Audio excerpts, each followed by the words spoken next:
हे प्रभु, आपके गुरुदेव स्वामी का आगमन कक्ष के बाहर हुआ है।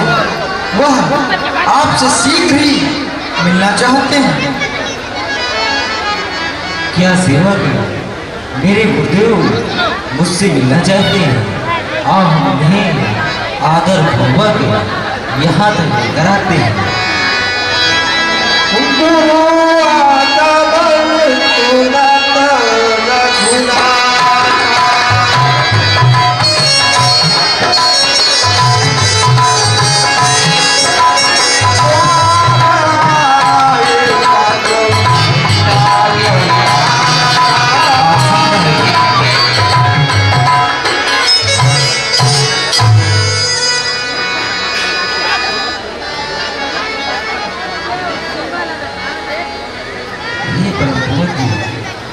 आप मेरा प्रथम प्रणाम स्वीकार करें। सजा दो घर को गुलशन सा मेरे गुरुदेव आए।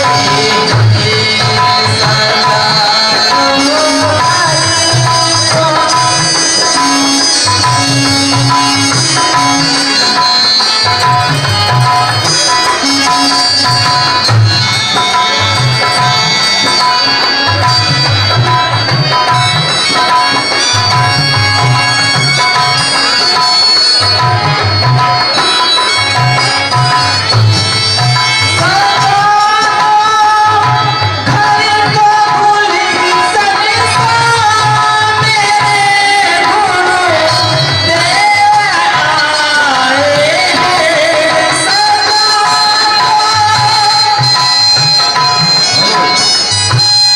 राधे जहां कहीं भी हो, कृपया एक डंडे की व्यवस्था कर दें, जितना जल्द से जल्द हो। धन्यवाद।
वार्ड नंबर 13 के सभासद आदरणीय श्री विनय कटियार जी की तरफ से भगवान के चरणों में आशीर्वाद आया है 50 रुपए का। बहुत बहुत धन्यवाद।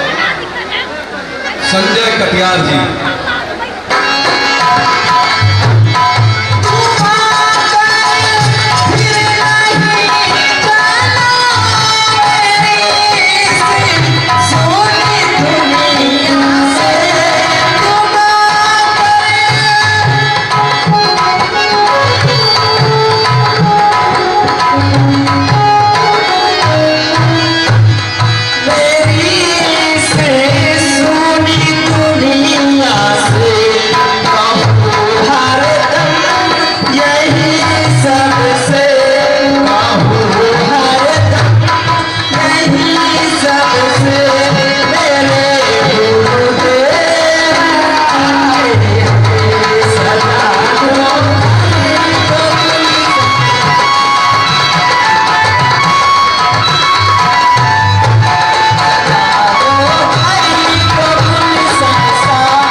आशीर्वाद भगवान के चरणों में आया है।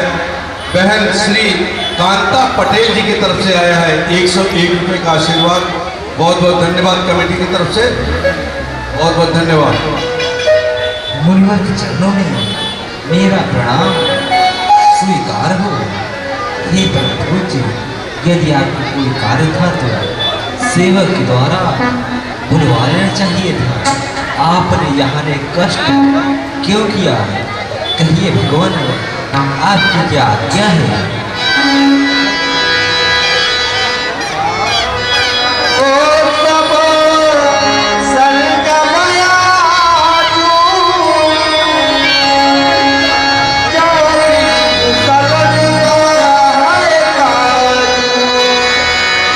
हे राम,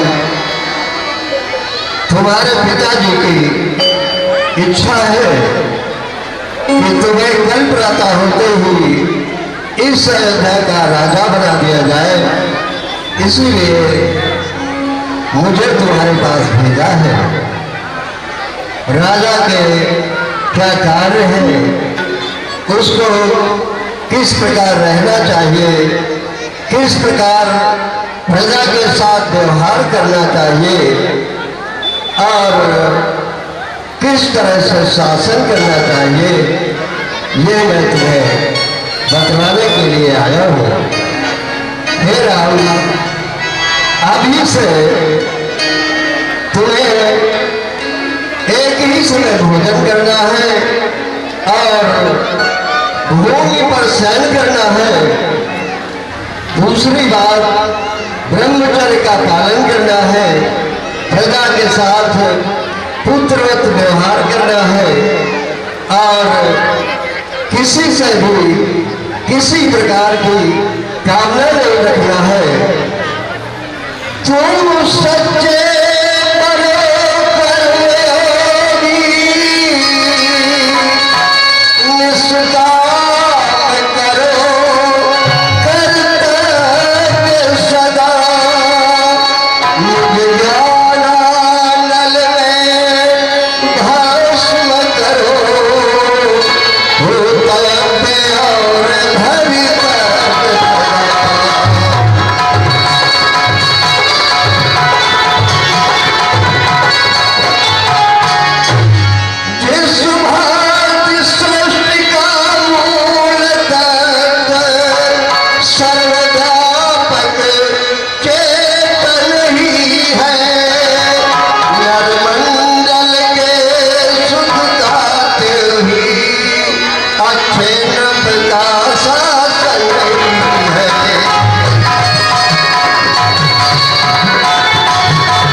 कर्तव्य करना है।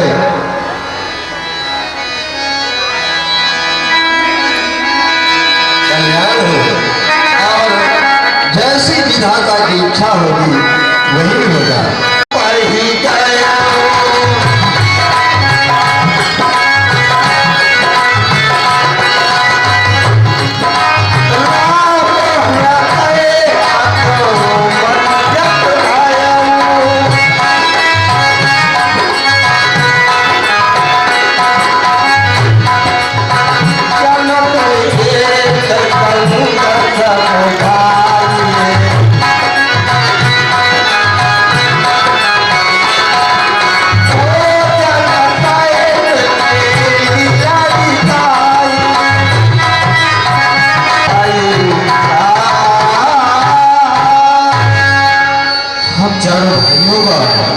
जब एक साथ शिक्षा दीक्षा एक साथ, फिर पिताजी तीन को छोड़कर मुझे क्यों राजा बनाना चाहते हैं।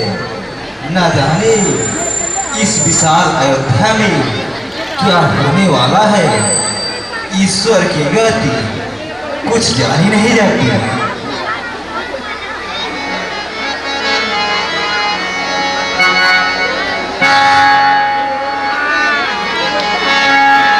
अवसर आए रखड़ प्रेम मगनानंद सन्माने प्रिय वचन कही रघुकुल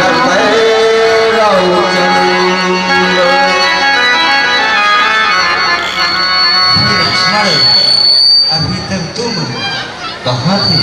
हे भैया, हम अभी तक सरयू नदी के तट पर खेल रहे थे। तुम तो अपना सारा समय खेल में ही व्यतीत कर देते हो। क्या तुम्हें कुछ मालूम है? प्रातःकाल पिताजी मुझे इस विशाल अयोध्या का राजा बना देंगे। इसमें तुम्हारी क्या सहमति है? हे भैया, यह तो बहुत ही अच्छी बात है कि आप इस विशाल अयोध्या के राजा बनेंगे। हम तो भैया स्वयं विचारा करते थे कि कब हमारे बड़े भैया प्रभु श्री रामचंद्र जी इस विशाल अयोध्या के राजा बनेंगे और हम तीनों भाइयों को अपने बड़े भैया की सेवा करने का यह परम पुनीत अवसर प्राप्त होगा। भैया, यह तो बहुत ही सुंदर बात है कि आज आप राजा बनने वाले। अब तो चारों ओर बधाइयाँ बजेगी, मंगल गान होंगे, मंगल कलश सजाए जाएंगे। भैया हे लक्ष्मण, तुम्हारी बातों को सुनकर लगता है कि तुम्हारे अति उत्तम विचार हैं।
तो इसलिए भैया यहाँ पर केलों के खम्भ लगवा दो। आए इधर देखो अंधेरा सा दिख रहा है, यहाँ लाइटें और लगवा दो। ठीक भाई। और बड़े बड़े जो है गमले सजवा दो। यहाँ किसी प्रकार की कमी नहीं होनी चाहिए। नहीं, कोई प्रकार की कमी नहीं होगी भैया। क्योंकि जानते हो प्रभु श्री राम राजा बनेंगे, हम लोग उनके सेवा करेंगे। ठीक कह रहे हो भैया।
हेलो,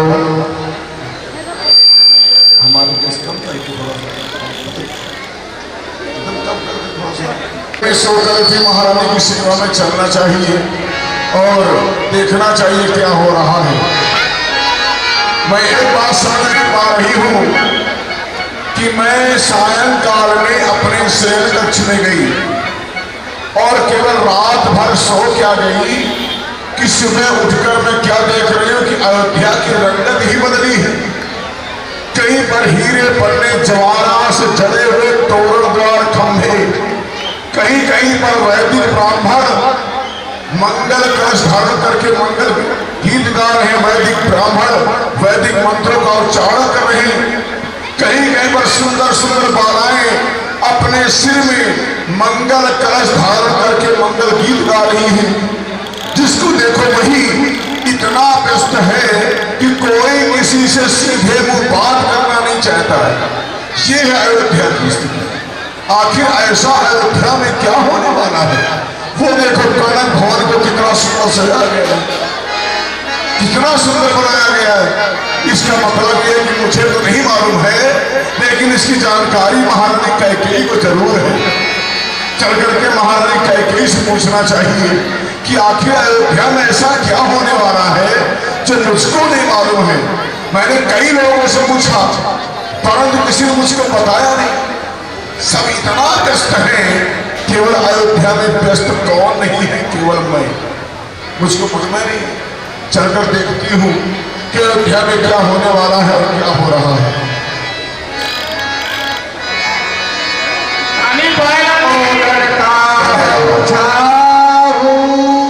बने रहो,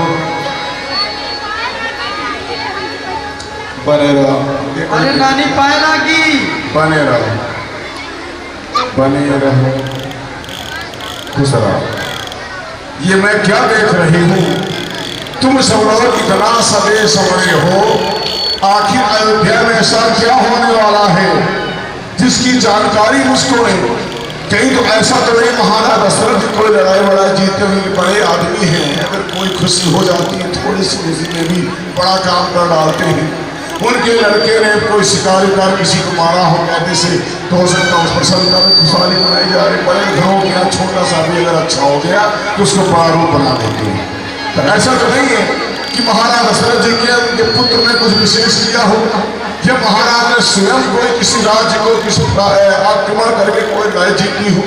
ऐसा अयोध्या में क्या होने वाला है, क्योंकि महलों के अंदर ऐसी कोई बात नहीं है जिसके लिए इतनी प्रसन्नता व्यक्त की जाए। फिर ऐसा क्या होने वाला है, बोलो। राम तिलक सुनि भाउर हे रानी, महाराज दशरथ के ज्येष्ठ पुत्र का कल प्रातःकाल राज्याभिषेक है श्री रामचंद्र जी का। तुम लोगों को चढ़ाने के लिए मेरे अलावा और कोई नहीं मिला। सुबह सुबह मंथरा मिल गए, बेचारे को चलो चढ़ाओ, क्योंकि बूढ़े आदमी को लोग ज्यादा चढ़ाते मजा आता है, इसलिए हमको भी चढ़ाने वालों को अच्छा लग रहा होगा, चलो मंथरा को चढ़ाया जाए। नहीं रानी, ऐसी बात नहीं, हम लोग आपको चढ़ा नहीं रहे। हाँ, जो सत्य है वही आपको बतला रहे हैं। लेकिन तुम सबको ये नहीं मालूम है कि तुम लोग चाहे हाथ में जल का पात्र लेकर सफल खाकर बोलो, तब भी नहीं मानने वाली। कब तक नहीं मानोगी? जब तक तुम लोग भारत की सौगंध खाकर नहीं बोलोगे, तब तक मैं ये नहीं मानने वाली हूं कि राम राजा बनेंगे अयोध्या के। नानी, मैं सत्य कह रहा हूँ। मैं राजकुमार भरत की सौगंध खाकर कह रहा हूँ कि कल प्रातःकाल होते ही महाराज दशरथ प्यारे राम को इस विशाल अयोध्या का राजा बनाएंगे। ये तो ठीक नहीं हुआ। आखिर अयोध्या के राजा राम ही क्यों बनेंगे? अरे नानी, क्योंकि वो सब भाइयों में सबसे बड़े हैं। अरे तुमसे किसने कह दिया? कुछ पल का अंतर, ना दिवस का अंतर है, ना मास का अंतर है, ना वर्ष का अंतर है, फिर इतना बड़ा भेद कैसे? चारों की शिक्षा दीक्षा एक घड़ी में, एक समय में, एक आश्रम में, एक गुरु की देखरेख में, चारों का विवाह संस्कार एक राज्य में, एक मंडप तले, एक ब्राह्मण देवता की देखरेख में, फिर इतना बड़ा भेद कैसे? ये तो अयोध्या में अनर्थ हो रहा है। ये तो अयोध्या में बहुत अनर्थ हो रहा। क्यों? जितनी योग्यता राम रखता है राजा बनने की, उतनी ही योग्यता भरत के पास में भी है। फिर ये ठीक नहीं हो रहा है। भाइयों, चलो अपना कार्य करो। ये नानी गई कठिया है, इनकी बातें मत सुनो। जिस भरत को मैंने वर्षों गोद खिलाया, मैंने सोचा था एक दिन भारत अयोध्या का राजा बनेगा। सभी से मैं चीख चिल्लाकर कहूंगी कि जो अयोध्या का राजा बना है भारत, मैंने इसको गोदी में खिलाया। पर ये तो अयोध्या में अनर्थ होने जा रहा है। ये ठीक नहीं हो रहा। हेलो, ये ठीक नहीं हो रहा। हेलो, क्यों ठीक नहीं हो रहा? क्योंकि जिस भारत को मैंने परसों गोद खिलाया, मैं उसको राजा के रूप में देखना चाहती हूँ, और यहाँ राम को राजा बनाने की सब कुछ बातें हो रही। तो आखिर भारत अयोध्या का राजा क्यों नहीं बनेगा? हेलो, अगर इसके पहले भी अयोध्या में कभी कुछ ना हुआ तो बताइए। महाराज इक्ष्वाकु जो थे अयोध्या के पूर्वजों में से पुराने राजा, महाराज इक्ष्वाकु के 100 पुत्र थे, और 100 पुत्रों में 3 पुत्रों का एक साथ राज तिलक हुआ था एक ही घड़ी में। बड़े पुत्र का नाम था विकुक्षी, उनको अयोध्या का राजा बनाया गया। दूसरे पुत्र का नाम था नीली, मिथिला का राजा बनाया गया। तीसरे पुत्र का नाम था दंड, उन्होंने उन्मत्त नामक नगर बसाया। इस प्रकार से 3 पुत्रों का एक साथ राज तिलक हुआ। तो फिर क्या यहाँ पर राम के साथ साथ भरत का राज तिलक नहीं हो सकता? ये ठीक नहीं हो रहा। चलना चाहिए महारानी कैकेयी के पास, कहीं ऐसा ना हो कि विलंब हो जाए। बेचारी बहुत भोली भाली है और अपने पति के प्रेम में इतनी भी है, उसको यही नहीं मालूम है क्या सही हो रहा क्या गलत हो रहा है। चलो महारानी की सेवा में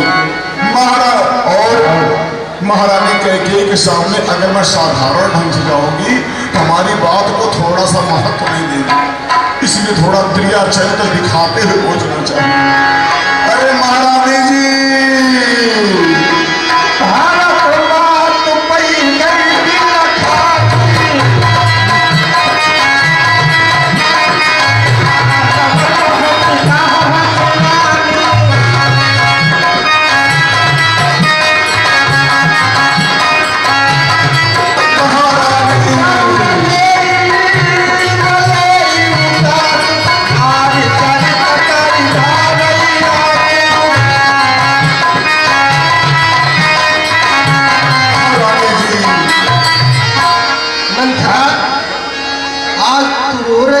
इसका कोई कारण तो है जो तू रो रही है?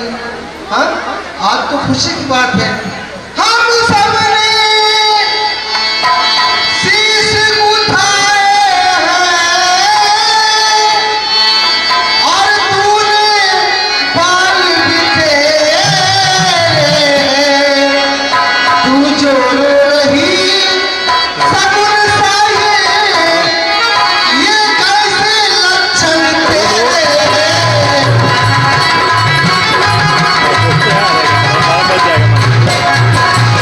या किसी से लड़कर आई है या भूखी है या प्यासी है। सौगंध तुझे मेरे सर की, सौगंध तुझे मेरे सर की। दासी क्यों तुझे उदासी है? सौगंध तुझे मेरे सर की।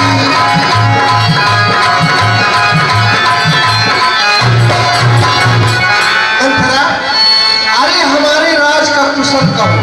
महाराज कैसे हैं? बेटा राम कैसा है? लक्ष्मण कैसा है? भरत शत्रुघ्न कैसे हैं? मुझे तो ऐसा मालूम होता है कि शायद तुझे लक्ष्मण जी कुछ सीख दिए हैं क्या, इसलिए रो रही है। अरे महारानी जी, हाँ, मैं तो लक्ष्मण से बोलती भी नहीं हूँ। मेरे पास आ। इतना पास आओ महारानी जी। हाँ, वो तो मुझसे बोलता भी नहीं, मैं तो उससे बात भी नहीं करती हूँ। थोड़ा सा महारानी जी, फिर क्यों? और तुमने पूछा कुशल, तो कुशल आज कौशल्या के सिवा अन्य किसी की नहीं महारानी जी।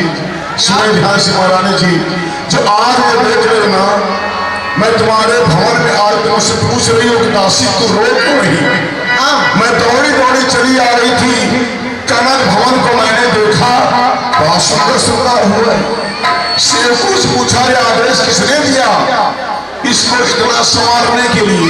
तो उस समय सेवकों ने कहा कि महारानी कैकेयी का आदेश है कि इस कनक भवन का इतना सुंदर श्रृंगार होना चाहिए कि अगर देवराज इंद्र आ जाएं तो इसकी सुंदरता को देखकर इसे प्रणाम करें तब दरबार जाएं। मैंने कहा लेकिन ऐसा आदेश कैकेयी ने क्यों दिया? तो सेवकों ने कहा क्योंकि उनके प्राणों से अधिक प्रिय पुत्र राम का राज्याभिषेक होने वाला है। यही सुनकर मैं रोने लगी। अरे वाली कैकेयी, जिस कैकेयी को अपने पुत्र भरत की चिंता करना चाहिए, वो कैकेयी अपने पुत्र के भरत के पैरे तले पर आरी चलाने पर तुली। महारानी मैं सुनते दौड़ी चली आई। महारानी जी अभी कुछ बिगड़ा नहीं है। महारानी जी सुनो ध्यान से महारानी जी, जिसका कल होगा राज तिलक, हाँ महारानी जी, जिसका कल होगा राज तिलक, मर्तबा बुलंद उसी का है। राजा जी जिसे चाहते हैं, रानी ये धन उसी का है।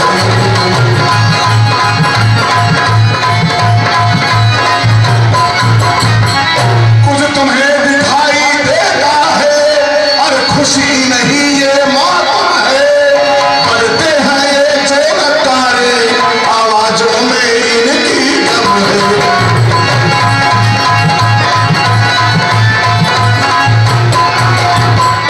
वही राजा वही दशरथ चढ़ते ही गाते जाते हैं। हकदार राम को माना है, उनको ही मुकुट पिन्हाते हैं।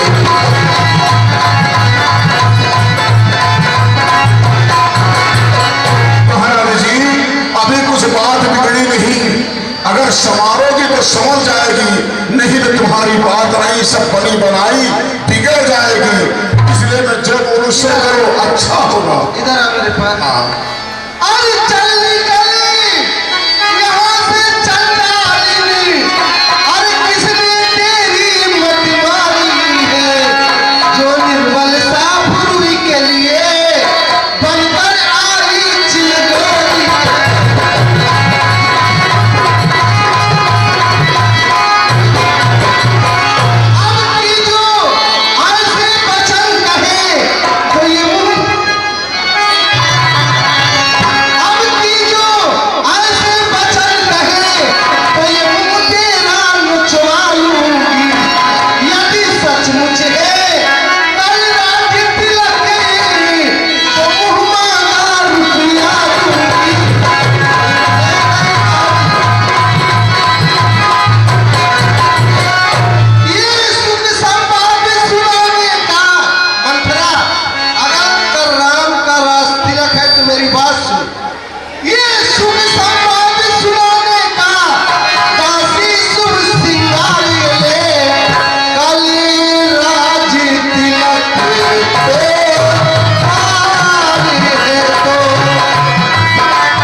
हमारे कुल की ये रीत है कि जो बड़ा भाई होता है वो राजा के योग्य होता है और छोटा उनका सेवक होता है।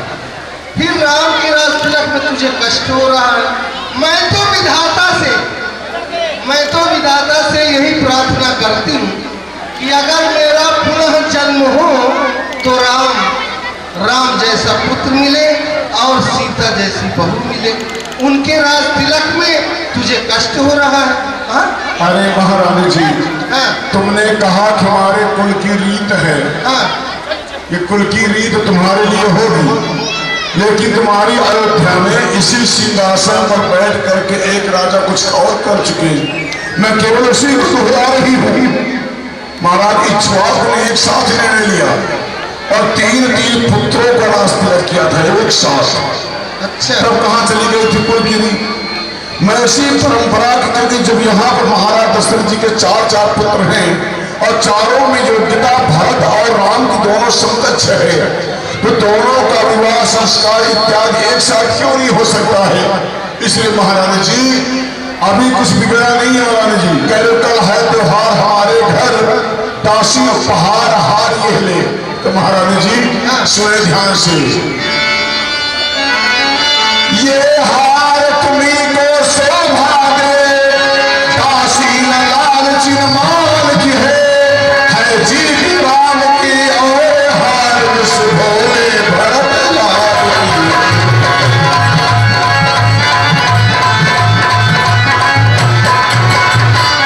कुछ याद तुम्हें आता रानी जी, जब ब्याह किया था राजा ने, और तेरा ही पुत्र नपति होगा जिह वचन दिया था राजा ने।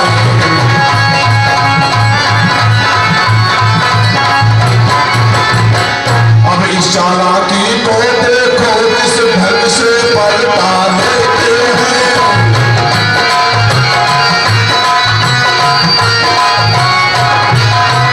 परदेश भेज दिया भरत को, राज राम को देते हैं।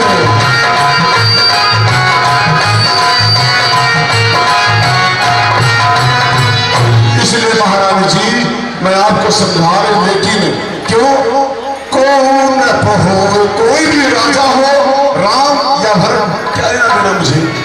कौन हो हमें कहानी छोरी छाड़ न हुई बैरानी।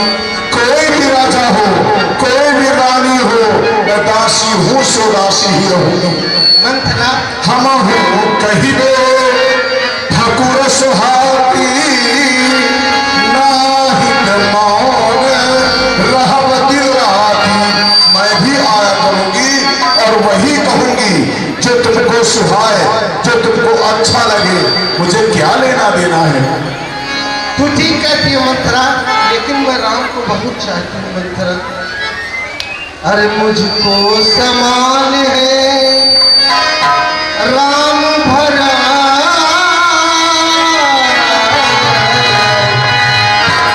मुझको समान है अरे राम भरा, एक ही पेड़ के साथ है।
पहुंच जाती मंथरा। और कह रही हो कि आखिर कौन सी बात तुझे भरत की सौगंध है, भरत शपथ तो सत्य कहूं परिहर कपट दुराओ। आखिर तेरे मन में राम के प्रति दुराव क्यों है? तुझे भरत की सौगंध है, सत्य सत्य बोलो, ऐसा तुम्हारा कहना है।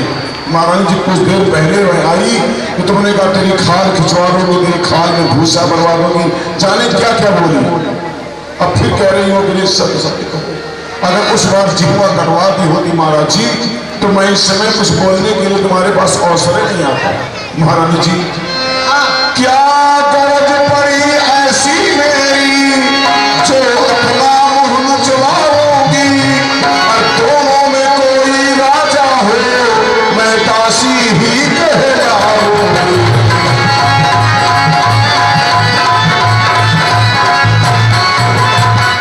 तुम उत्साह जिसे समझती हो ये कुश्ती लड़ने का दंगल है, इस ओर अकेली एक तुम्ही, उस ओर प्रजा तक पावन है।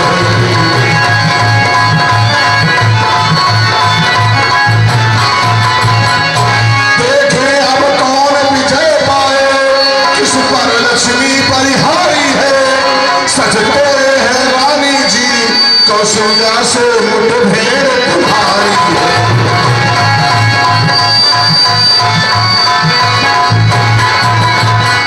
यदि तुम शरण में हार गई तो भरत रहेगा दासों में, कौशल्या रखेगी तुमको दासी समान रनिवासों में।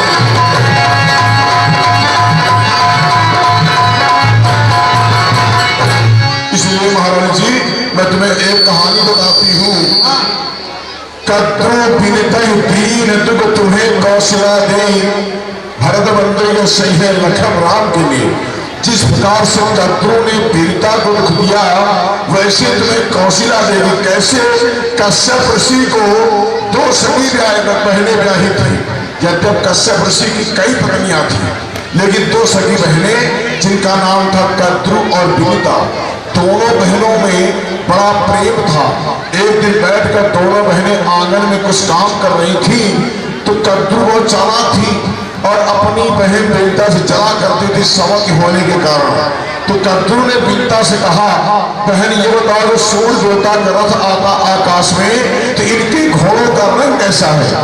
तो उसमें विनीता ने कहा दीदी घोड़ों का रंग सफेद। कद्रू ने कहा नहीं काला है। दोनों बहनों में बाजी लग गई।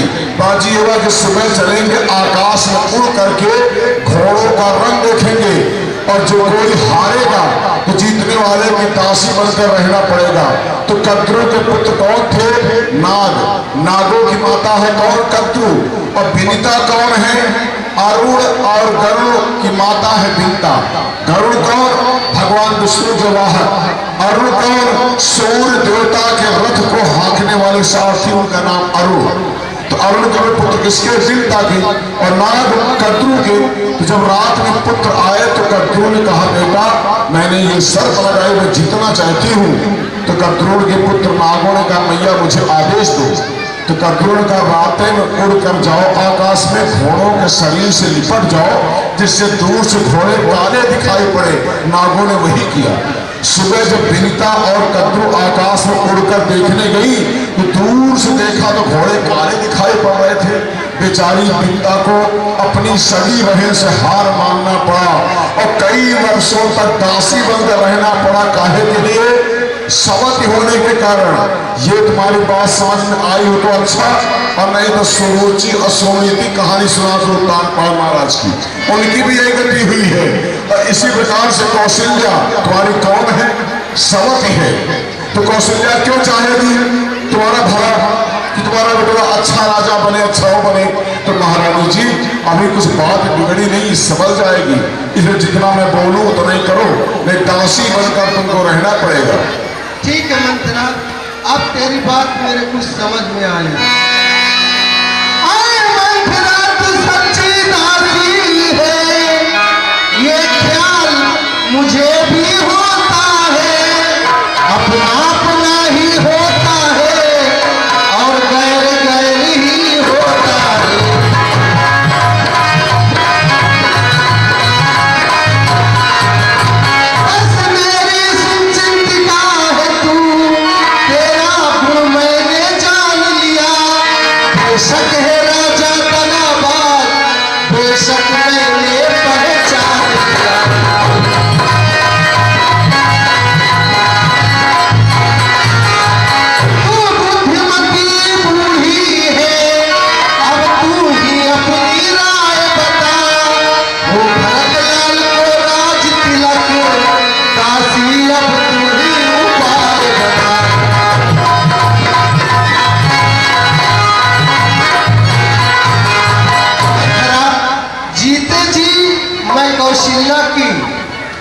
नौकरानी नहीं बनूंगी, चाहे मैं अपना जीवन नैहर में बिता दूं, और तेरे कहने से तो मैं पुत्र और पति को त्याग दूं।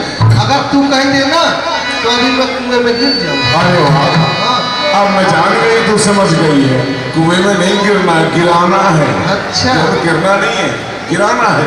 लेकिन जैसा मैं बोलूं वैसा तुम करो महारानी जी। बताओ मंत्रा। क्योंकि मैं चाहती हूँ तुम्हारा पिटवा राजा बने, मैं बली गली बलिहारी जाऊँ। हाँ, भरत जी राजा हो। और क्या, अरे वो तो ही है, बलिहारी जाऊँगा, मेरा हमारा पिटवा राजा बन गया है। तो महारानी जी तुम तो नहीं याद रखती हो, भोली हो। मुझे याद है। मैं तुम्हें बता रही हूँ क्या तुम्हें करना कैसे क्या है। क्या करना है? कुछ याद तुम्हें आता रानी जी, कुछ याद तुम्हें आता रानी जी, तो बड़े राजा पर फांसी है, घर का युद्ध जीतने को बस वही तीर दो काफी।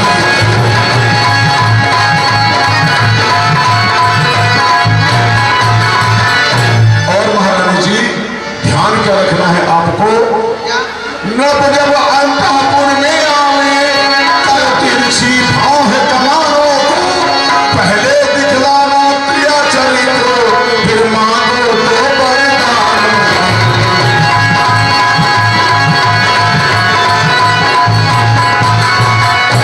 मांगना खूब चतुराई से, जो मांग सफलता पा जाए, उस समय मांगना रानी जी जब सौगंध राम की खा जाए।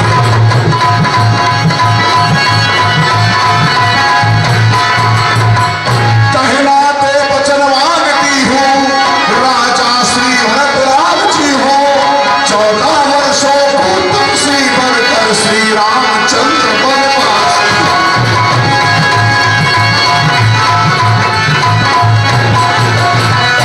जब तक राम की सौगंध ना खाए वरदान नहीं मांगना।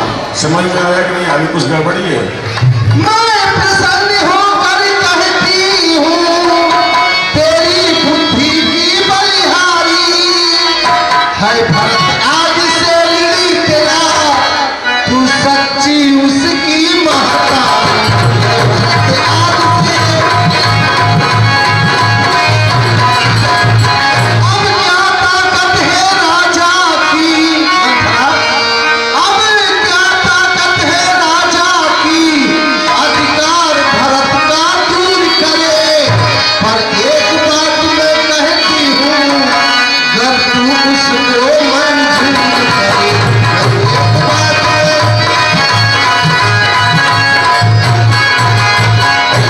रामचंद्र भी राजकुंवरी, रामचंद्र भी राजकुंवरी, कोमल है निरपराधी है, वनवास में 14 वर्ष बहुत, 2-4 बरस ही काफी है। वनवास में 14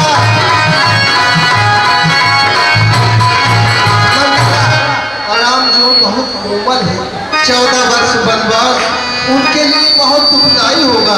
अगर 2-4 वर्ष का वन दे दिया जाए तो नहीं ठीक है। अच्छा, मेहरीन का यही काम बड़ी दिक्कत, मेहरीन के अंदर यही कमजोरी है। मैं कह रही हूँ 14 बरस, तो ये कह रही है वन को है 14 बरस बहुत, 2-4 बरस ही काफी है। हाँ मंत्री। अरे महारानी जी कितनी तुम भोली हो। अरे राम 14 रहे 20 रहे, तुमसे क्या लेना देना 100 के लड़के। मैंने 14 की बात क्यों कही जानती हो? मैं नहीं जानती मंत्रा। अयोध्या के राज अधिनियम, इसमें जो सब कोई पुस्तक रखी है जिसके आधार से वहां के राजा बनते हैं। तू सब जानती है हाँ, मंत्रा? क्यों नहीं, हाँ इसीलिए तो मैं आई महारानी जी। हाँ। अयोध्या के राज अधिनियम में साफ साफ लिखा है क्या? कि अगर यहाँ का राजा भाग जाए अच्छा। और 11 साल बाद वापिस आ जाए, हाँ तो जो सिंहासन पर बैठा होगा उसे सिंहासन खाली करना पड़ेगा। अच्छा। और वही राजा 13 साल बाद वापिस आए, हाँ तो जो सिंहासन पर बैठा होगा वो सिंहासन खाली नहीं कर सकता है, वो ही राजा माना जाएगा। चूंकि 13 का अंक ठीक नहीं है, इसलिए मैंने 14 की बात कही है। अगर 14 साल बाद राम वापिस आएंगे तो भारत को कोई हटाना भी चाहे तो उसे हटा ना पाएंगे। इसलिए महाराज ने तुमको समझा रहे। और बात सुन लो, क्या? जब वरदान मांगने की बात आवे और महाराज जी कह दे कौन से वरदान, तुम कहोगे देवासुर संग्राम में युद्ध हो रहा था, पहिए की उस धुरी निकल गई यानी कील, तो भैया गिरने वाला तो मैंने छमुनिया वहां लगा दी, आप युद्ध करते थे, युद्ध जीत गए। तो महाराज जी बोलेंगे जहां पर लोहे की कील नहीं टिकी वहां एक महिला की छमुनिया कैसे टिक गई, कैसे टिक गई पूछेंगे। तो तुमको मैं बताया तू पहले से, जब तुम बाल्यावस्था में यही लगभग 11 से 12 साल की उम्र तुम्हारी थी, अपनी सखियों के साथ तुम इच्छुमती नदी के किनारे खेलने जाया करती थी, तो एक दिवस तुम विलंब से पहुंची, तुम्हारी सारी सखियां चली आई, उसमें मैं भी साथ में थी। सखियां चली आई, रथ में तुम बैठी थी, तुमने पूछा किससे पूछूं मैं, सखियां आई नहीं आई। तो इच्छुमत नदी के किनारे एक संत तपस्या कर रहे थे, तुम उनके पास गए, बाबा जी मेरी सखियां आई थी यहाँ पर, मेरी सहेलियां आई थी। महात्मा जी नहीं बोले। फिर तुमने पूछा, कई बार पूछा, लेकिन तुम छोटी थी, अबोध, बाबा जी ने ध्यान नहीं दिया। तुमने राजमद में आकर आवेश में आ गई और हवन कुंड से काजल का कोयला निकाला, जल डाला और बाबा के मुंह में चिपक दिया। तपस्या कर रहे थे, उनकी तपस्या भंग हो गई।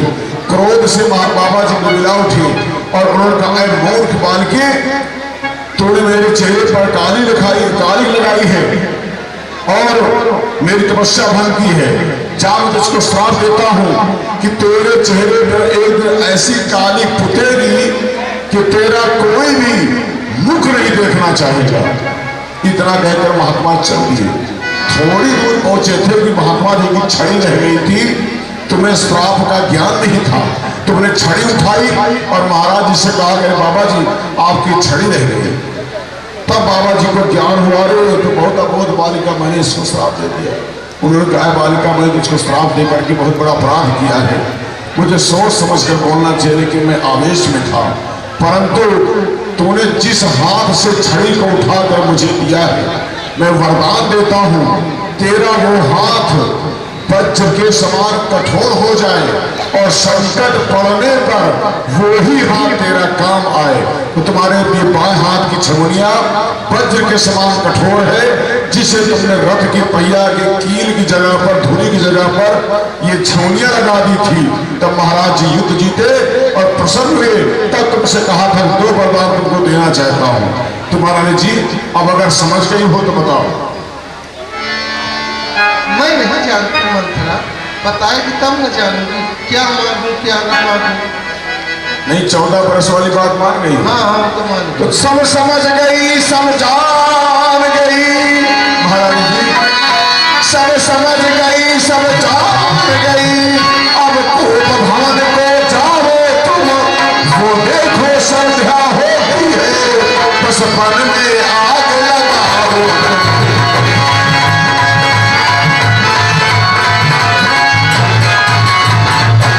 महाराज जी अपना 16वां श्रृंगार उतार कर यहाँ से फेंकते हुए सीधे प्रस्थान करो को भवन के लिए। और सुनिए महाराज जी के आने का समय हो रहा है। अच्छा। और उनकी मीठी मीठी बातों में नहीं आना। माने महाराज बड़ा मेहराज आके तो बड़ी प्रसन्न हो जा महाराज जी, तो ऐसा नहीं, उनकी मीठी बातों मत आना। और मैं बगल से खड़े होकर के इशारे करती रहूंगी, क्योंकि मेहरियन की एक आदत बड़ी खराब हो, मनसवा दिन भर 10-20 लाठी मारे, शाम का मुस्किया के बोल दे सारी लाठी मार गए। दिन भर माताएं मार खाए और शाम का मनसवा का मुस्का के अगर बोल दे सारी गुस्सा दूर। तो महाराज जी ऐसा है, अपनी मीठी मीठी बातों में नहीं आना। मैं बगल में खड़ी रहूंगी। मंथरा, हाँ ये सब क्रिया चरित बनता नहीं है, इससे मैं क्या करूंगी, कैसे मांगूंगी, क्या करूंगी? बनता नहीं। हाँ मैं क्या जानूंगी? अब तुम जवानी जहेली, हम बुढ़ा, हम बूढ़ी वाली, अब तुम जाएंगे हाँ तो मैं कहूंगी तू वरदान दे दो। अब कहा गए वरदान मांग लो। हाँ नफसी है लेकिन खाए नहीं पड़ रहा। अरे तुमको जाकर मन नखरा दिखाना है। महाराज जैसे महाराज जी यहाँ आवे छुए से चना करके वो बात वहाँ खड़ी होना कहीं वहाँ खड़ी होना छुए न पावे। और तनिको महाराज जैसे मुसियार बोले प्राण प्रिय मृग रोचनी, तो तुमका जैसे मृग रोचनी बोले ना तो समझो इसे गिरचा न कोई खोले ऐसे तुमको लगे चलो कि वहाँ खड़ी हो जाना खड़ी हो जाना ऐसे करना। अब पता लगा वहाँ माले बड़े प्रेम से बोल दिए तो आइए महाराज जी ले सारे के कर पानी फिर जाएगा महाराज। हाँ और जब तक राम की सौगंध ना खाएं तब तक वरदान मत मांगना। लेकिन पहले वरदान में क्या मांगूंगी? पहले वरदान अपने उसका पहले वरदान ना पहले वरदान में कहना। हाँ पहले वरदान अपने बेटे राज भरत जी। हाँ रात तिलक पहले मांगेगा। अच्छा ठीक। हमारे रात तिलक बाद में मांग रहे 14 वर्ष राम वनवास से अब पहले बेहोश हो सके तो हाँ ठीक है। तो पहले अपना काम बनाओ और उसके बाद थोड़ा बने तो ठीक थोड़ा नहीं बने तो ठीक है। हाँ फिर 14 वर्ष का वनवास मांगूंगा। हाँ 14 वर्ष का वनवास जब राम की सौगंध खा लेंगे तब मांगना। पहले नहीं मांगूंगा। अरे मैं बगल में खड़े होकर इशारे करती रहूंगी। नहीं पुरुष बदल जाते हैं ना। पुरुष तो बदल जाते हैं लेकिन तुम नहीं बदल जाना। मैं नहीं बदलूंगा। हाँ यहाँ नागिन जैसी जाओ अब वहाँ नाचे लागो मन सब सामने खड़े होकर देखते हैं। काली साड़ी पहनोगी श्रृंगार उतारोगी और मैं गुस्से में नागिन जैसी गई और देखा पति आ गए नाचने लगी सारा किए करार बिगड़ जाएगा इसलिए गुस्से में जाना। अच्छा ठीक। अब मैं जा रही हूँ।